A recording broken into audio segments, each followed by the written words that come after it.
Lawyers for Serenity Towers head back to environmental court November 22nd. The company that runs the mostly taxpayer-funded senior high-rise has been fined more than $7,000 and hit with hundreds of code violations after residents went without air conditioning for more than a month this summer.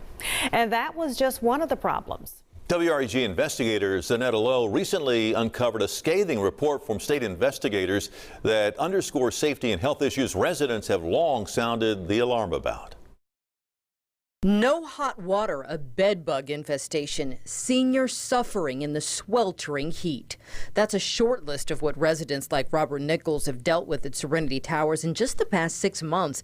The 70-year-old has lived there for the past decade. It's bad. It's real bad. On this particular August day, the air conditioning is out again at the senior high-rise. Heat rise up. It don't go down. It go up.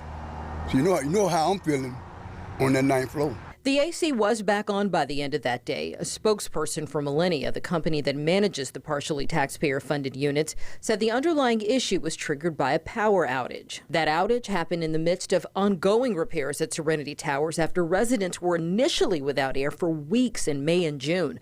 Code enforcement officers found even more problems on site, so attorneys for Millennia spent months in and out of environmental court after being hit with dozens of code violations. It's just not right. Had them in court and everything else, but they're not doing anything. They're just thumbing their nose. This resident who doesn't want to show his face called the News Channel 3 investigators around the same time because one of the elevators was out again. Another ongoing problem at Serenity. You believe lives are being put in danger? Yes, ma'am. Most certainly. The county office that inspects elevators visited the complex during that time, noting multiple issues, including an elevator closed for repair.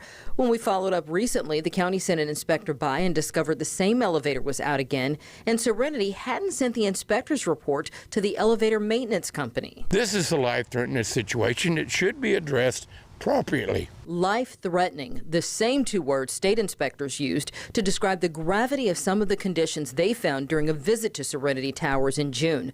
The News Channel 3 investigators obtained a copy of the Tennessee Housing and Development Agency's most recent management and occupancy review of Serenity Towers. The agency said both management and maintenance of the property has been inadequate. The complex received an overall rating of unsatisfactory, the lowest possible, with THDA citing nearly 40 conditions that needed to be addressed. Ralph Perry is the agency's executive director. Sloppy record keeping, procedures not followed, tasks not completed or done wrong. That's an unusual number of corrective items for us to cite on a property. THDA conducts the periodic inspections at properties like Serenity that receive taxpayer money for rent payments. Perry says the agency checks the books, determines whether policies are followed, and looks at the property's security and appearance. We don't have the authority to do a full building inspection.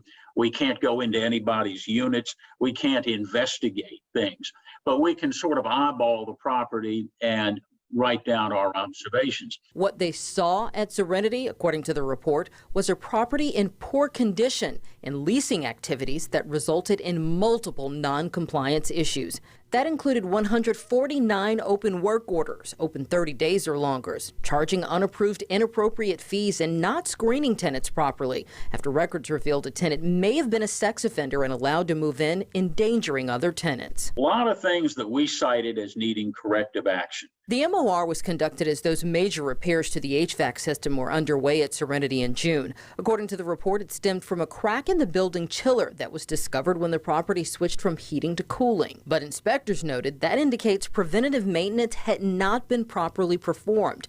THDA said that was also evidenced by 3 failed HUD inspections and wrote the building wasn't in decent, safe, or sanitary condition. Bottom line is they don't do any preventative medicines. If they did preventative maintenance, a lot of these issues would go away. Now, contrary to what was noted in the MOR, Millennia spokesperson Valerie Jerome told me they were following a preventative maintenance schedule.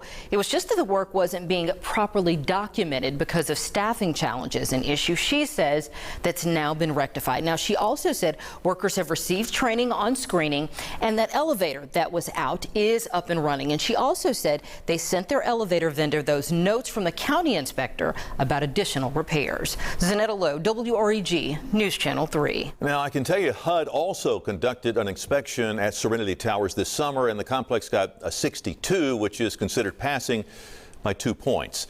We're still waiting to get our hands for the details on that. Now, as far as what's next, again, lawyers for Serenity go back to environmental court at the end of November. The Millennia spokesperson said the only outstanding issue, the only one, is a bed bug treatment, which is ongoing.